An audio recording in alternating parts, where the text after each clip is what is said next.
Allez, ça vaut le coup de nous regarder sur Boursorama, l'émission qui donne du sens à votre épargne. Aujourd'hui, on vous parle du marché des droits à polluer, un marché du carbone dont le prix a augmenté de plus de 50% depuis le début de l'année. Bonjour Jean-Marie. Bonjour. Jean-Marie Mercadal, donc on parle de quoi? On parle de la Chine notamment, mais pas seulement la Chine qui a lancé cette année son marché du carbone. En Europe, on a, je l'ai dit, les prix des droits à polluer qui ont progressé quasiment de moitié, de 50% depuis le début de l'année. Pourquoi ce marché suscite de plus en plus l'intérêt, encore une fois, des professionnels? Il y a une certaine logique aujourd'hui parce qu'on a des contraintes de plus en plus rigoureuses pour aller vers la décarbonation de l'économie. Et donc, plus ces contraintes sont élevées, plus les entreprises vont rechercher à acheter des droits à polluer.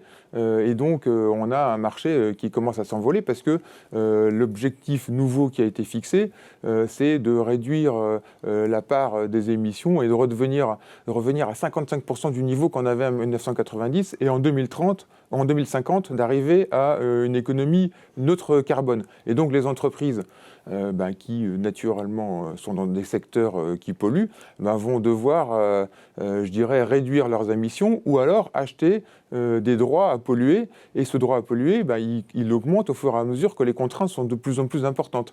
Et donc, il y a une certaine logique finalement à ce que ce droit à polluer augmente.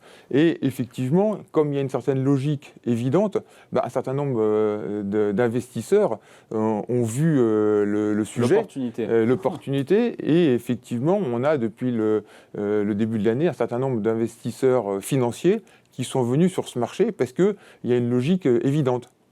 Beaucoup de spécialistes d'ailleurs du marché du pétrole disent que ce marché des droits à polluer, ce marché encore une fois du carbone, des émissions de CO2 pourrait devenir plus important que celui du négoce de l'or noir du pétrole. C'est possible ça?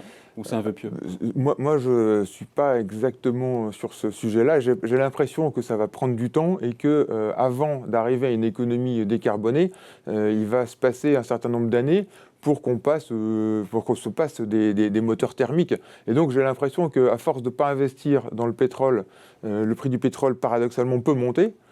Et ponctuellement, on aura une période où on va avoir un prix du pétrole qui augmente parce qu'on ne sera pas encore prêt pour avoir des moteurs complètement électriques. Donc, je ne suis pas sûr qu'on atteigne ce niveau-là dans les prochaines années. Ça peut être plus long. Mais ce sera un gros marché quoi qu'il en soit. Ce sera un gros marché quoi qu'il en soit. Il y a un marché européen. Oui. Alors là, aujourd'hui, il y a à peu près 24 bourses, je crois, dans le monde, zones où il y a un marché du carbone. Et donc, effectivement, la Chine, ça va être le plus gros marché. Ce qui est normal, c'est le plus gros pollueur. C'est un tiers des émissions de CO2 dans le monde, la Chine.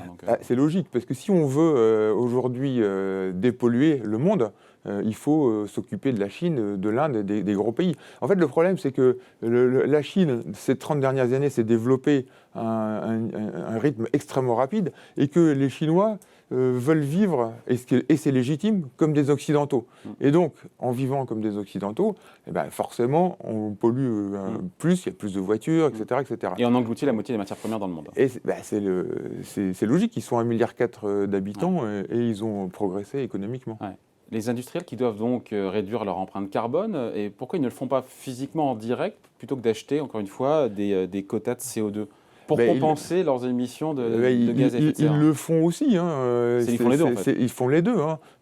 Ils font même quelquefois les trois, parce qu'il y a aussi des projets qui permettent de réduire, comme investir dans des forêts, où il y a des projets agréés pour compenser également la consommation de carbone. Donc en fait, ils font tout.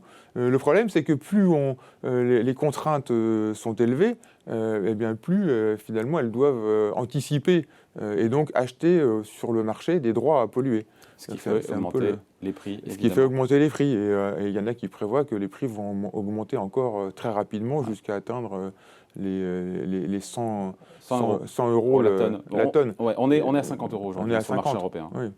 Ouais. Il y en a qui disent qu'on pourra même dépasser les 100. Vous parlez des contraintes, Jean-Marie Mercadal, mais les contraintes, qui les fixe en Europe pour le coup? C'est la Commission européenne qui fixe les quotas d'émissions de CO2 pour les industriels. Et encore, ce n'est pas tous, c'est pas tous les industriels. Non, pour l'instant, il y a 5 secteurs. 5 industries qui sont naturellement les plus polluantes. C'est quoi? C'est la chimie? Alors il y a la chimie, les cimentiers. Il y a la production d'électricité, c'est la plus grande. Il y a le ciment. Il y en a 5 vraiment intensives, mais il y en aura d'autres.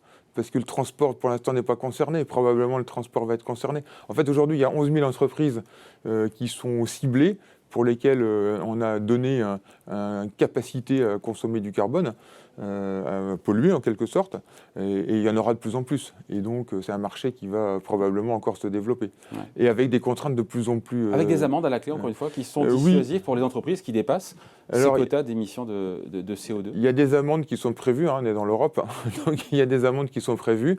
Alors est-ce qu'elles sont dissuasives? Je pense qu'elles seront de plus en plus dissuasives. Alors après, il faut faire attention parce que plus ça coûte cher, moins les entreprises vont pouvoir investir pour justement réellement aller vers la transition.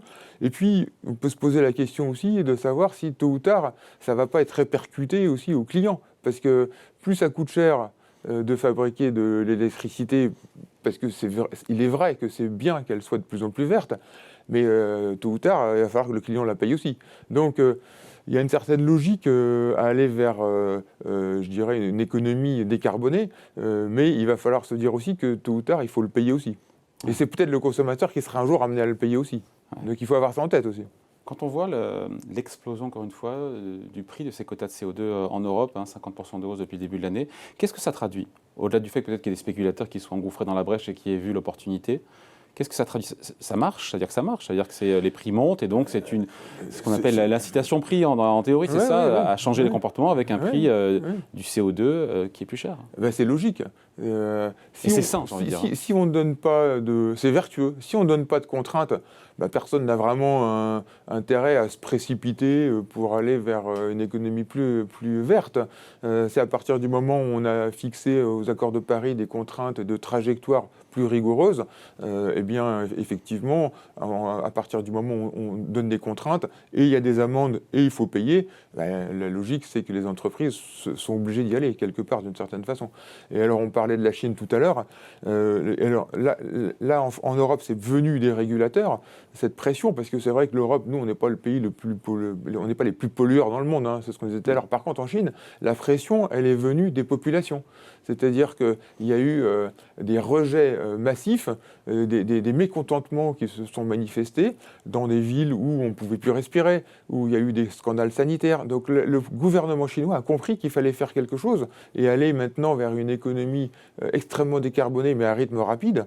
Et c'est pour ça qu'il crée un marché du ça carbone. Date de février. Parce que ça vient des populations qui ne supportent plus de vivre dans des conditions abominables, avec du smog partout dans les grandes villes et des conséquences sanitaires pour la population, les personnes fragiles. Donc du coup, ça vient aussi des populations.